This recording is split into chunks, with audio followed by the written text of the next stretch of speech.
In 2010, Ryerson University was caught between competing boards and thus was faced with administrative troubles. Some of the things that needed to be filed with the CRTC didn't happen during that period, and that's caught up to us. So the CRTC made this decision to revoke our license. We've decided to appeal this process.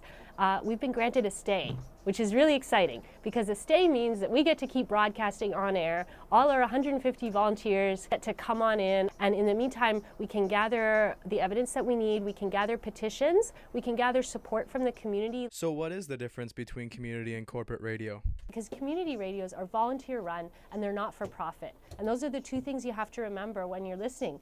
We're volunteers, and if you want to get on air, you can go to your local radio station, volunteer, and have your voice heard, or have your music heard, or have your culture represented. People who want to go into hobby would want to go into community radio because they'll get the freedom.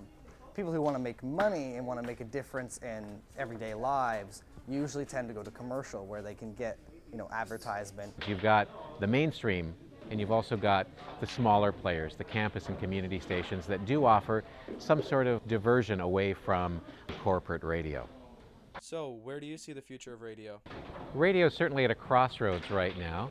It's searching for a personality. It's looking for what it's going to be in the future. The internet is the only logical way to go, seeing as that all media is going there. Radio is just kind of holding on with FM.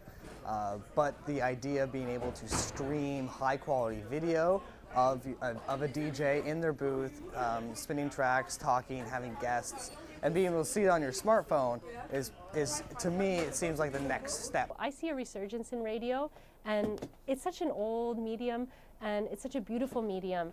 It doesn't have some of the restrictions that television has, and yet it lets you branch out and give sound. So I think it's going to be an important media for Canadians for years to come.